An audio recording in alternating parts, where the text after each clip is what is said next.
He did his graduate years under John Beeline at the University of Michigan. He's a Concordia alum. Now he's an assistant coach for the Ohio University Bobcats. A good buddy, the coach, Cal Barlow. Coach Barlow, what's up, man? Barlow's buddies. A lot of fun. It's March Madness, man. It's how are you, man? How's life? How are things? It's here, man. March Madness is here, and unfortunately, we're not part of it this year, like we were a couple of years ago. But still a fun time, man. One of the best times of the year, in my opinion. Are you the kind of guy that is it painful to watch, or will you lock in and be able to separate yourself? The MAC championship was painful to watch, and a matter of fact, I did not watch it.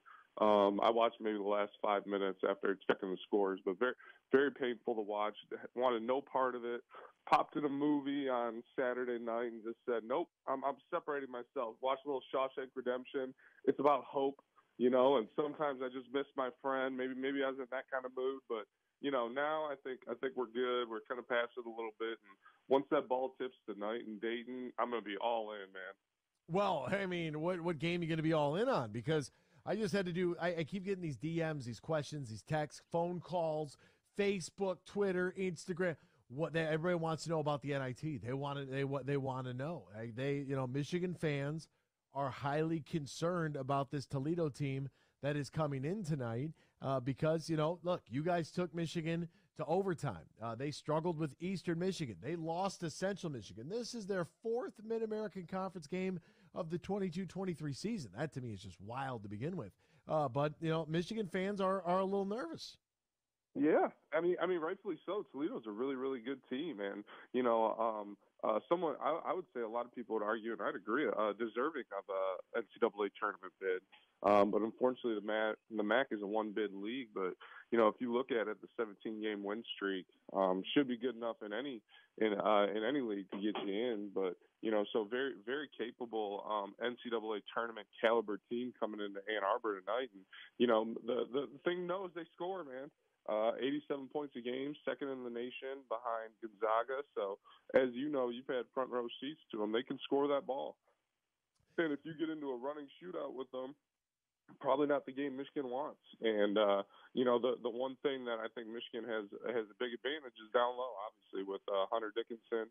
They do not have a traditional big that's going to get in there and bang with him and neutralize him. So you're going to see a lot of double teams, a lot of bluffing at the post when the ball goes into Hunter. But I think if you're Michigan, you got to play through Hunter Dickinson, much like you have the whole year. But sometimes they forget about him, Bellino. I don't know why. Sometimes I'm watching these games and down the stretch, Big Hunt not getting the touches.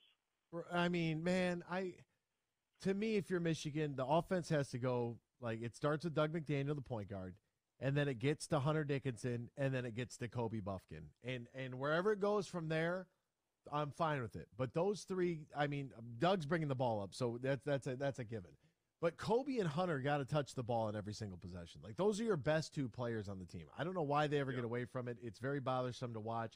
I think it's hurt them at times in the season when they've gotten away from those two guys. Like, if Kobe gets going, I think that, Kobe being the best on-ball defender, I think he gets the matchup tonight against Ray J. Dennis.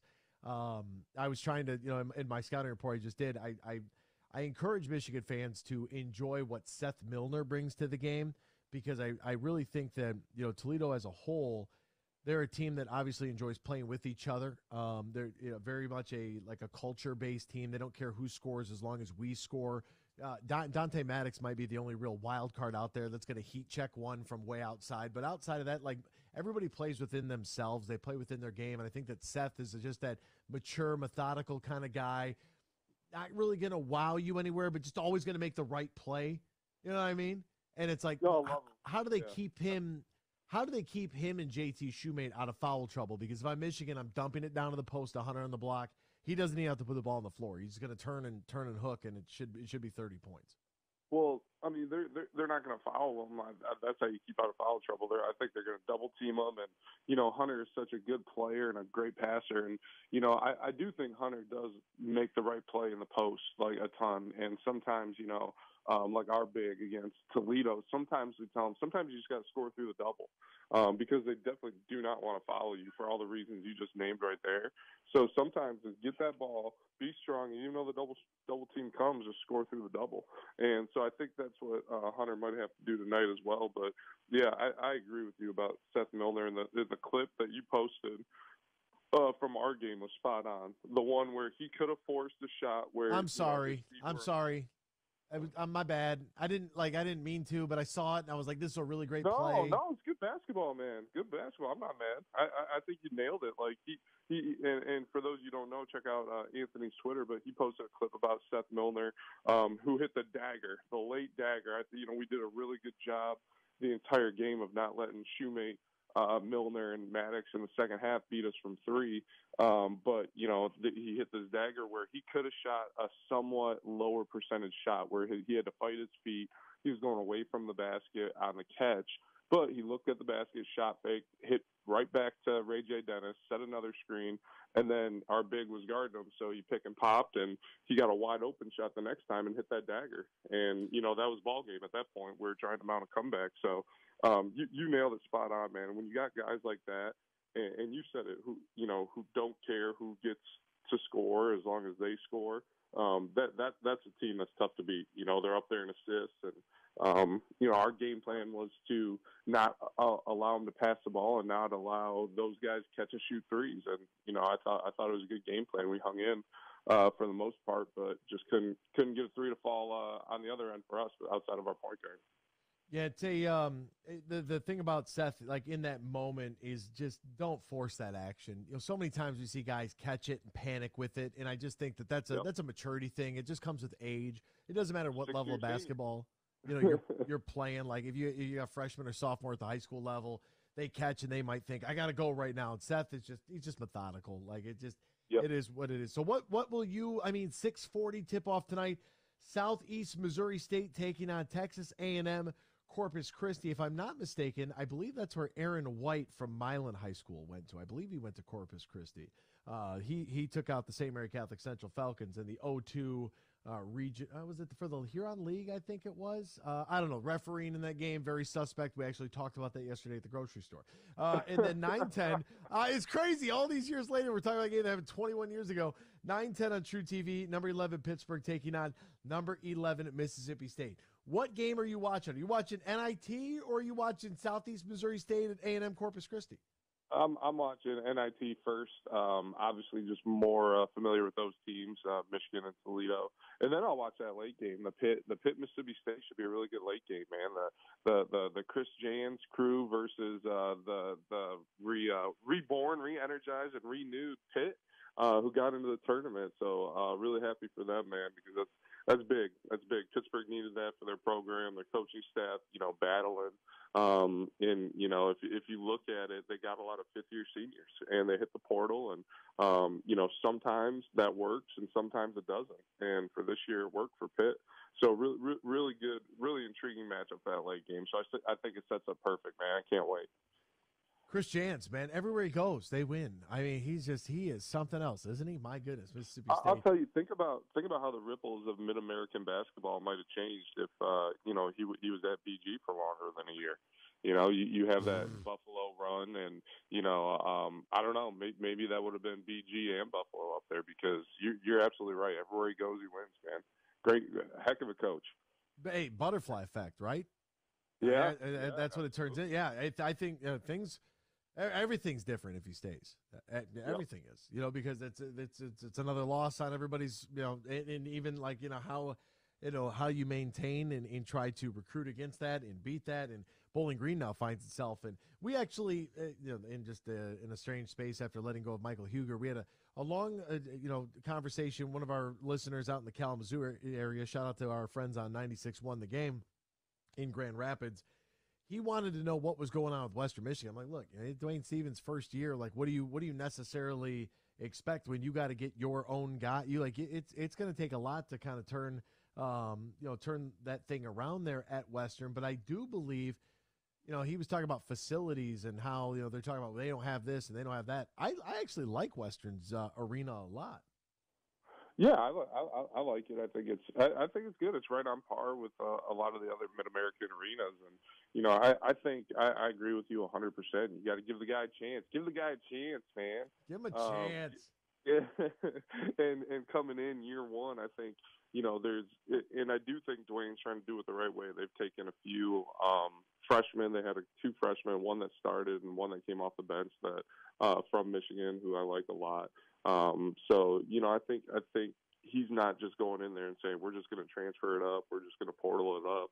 I think he's trying to build the foundation of a really good program. So yeah, I give him a chance. I think he's a really good coach. I think they got a bright future ahead of them. So yeah, I think they're going to be good. And it's funny when you see like all these Izzo former coaches. You got two in the MAC right now, former assistants for Coach Izzo, and you got Stan Heath at Eastern Michigan, and then you got Dwayne at Western. And I always joke, like, man, he's going to disown them from their coaching tree unless they start playing some D and rebounding, right? both those teams were highly efficient offensive teams, but on the other end, I'm like, geez, I thought he might disown them after looking at the stats.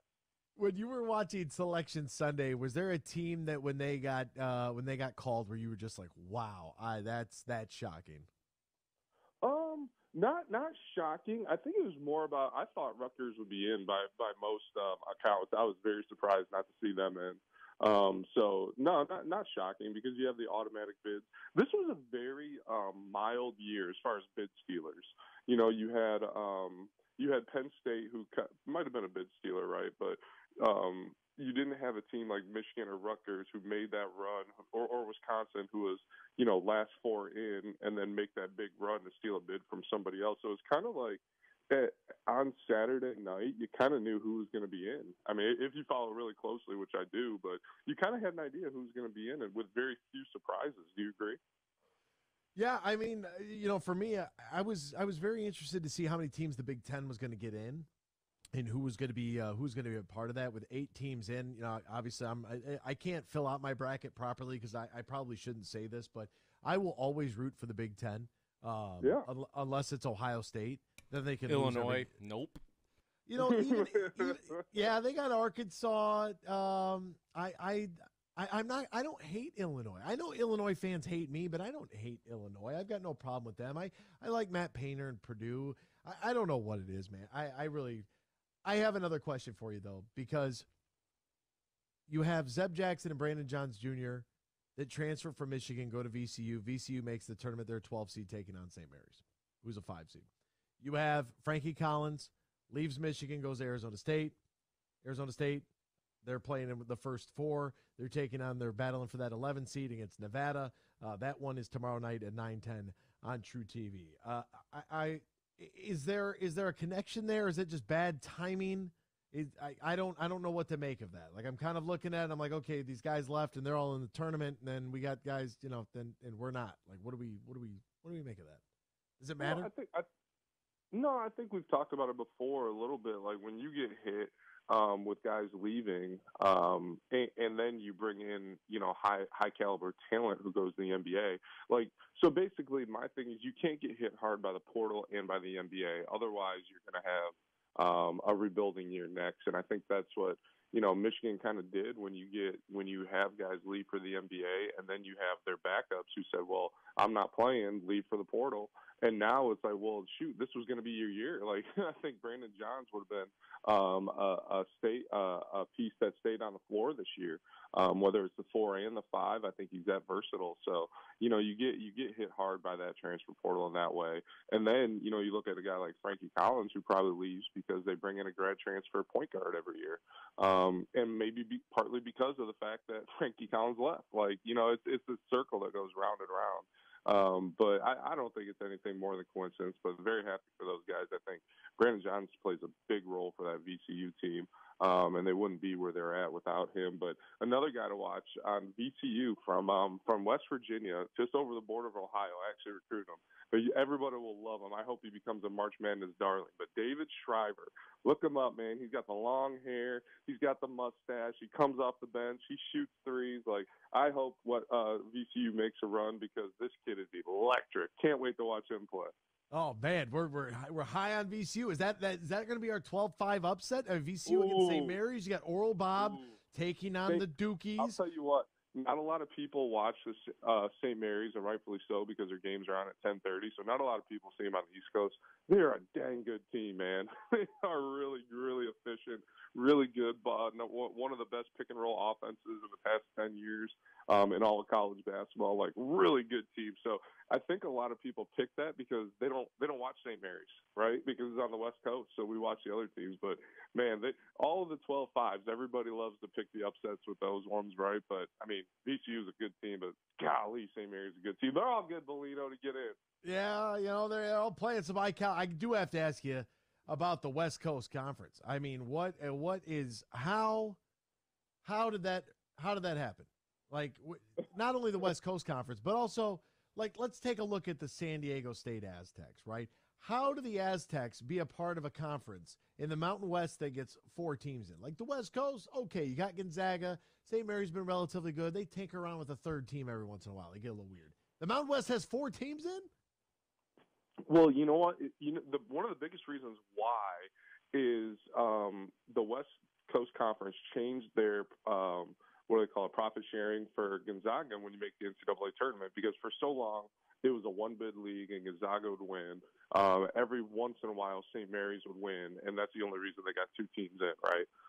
But now, I think about 10 years ago, they changed the profit sharing, the revenue sharing. So when you win a tournament game, if you're the MAC, you're the Big Ten, whoever you are, the money goes to, like, if Michigan wins a game or Michigan State wins a game, then you get 1 more unit. You get 2 units that go back to the Big Ten. So once the money's all said and done, you send that money back to the Big Ten Conference, and it gets dispersed amongst the schools, the members. So that's all that you hear about the $1 billion TV contract, right? Well, that all gets sliced up and sent back to the conferences depending on how many teams win games. So that's how that works. So if a MAC team wins, it's a big deal for MAC schools because that's another slice of the pie that you get, and then the more you win, the more you get. So anyways, the West Coast Conference says, why are we splitting these amongst schools? Like Gonzaga is our best school. So you know what? We're going to change the way that we share this. And if Gonzaga wins, most of that money is going to Gonzaga. So what happened was very interesting. There's a good article in The Athletic. I'll send you about it. But what happened was all the other teams said, we need to step up our bleed. Like, so we need to invest in these programs because otherwise we're not going to get any of these monies, any of this sharing. So the reverse happened where they were like, you know what, we're going to take our own money invested in basketball so that we can get this. Because if we win a game in the NCAA tournament, it could change the course of our school for the next decade. Fascinating stuff, man. Wow. So that's why you see the resurgence of what's happened in the West Coast Conference. I'll send you that article. It's a great article. Yeah, send me that. He's the coach, Kyle Barlow. Find him on Twitter, Kyle Barlow4. If your kid plays hoops, send your recruiting tapes there. Coach Barlow, as always, my friend, appreciate the time this morning, my man. Enjoy March Madness. See ya.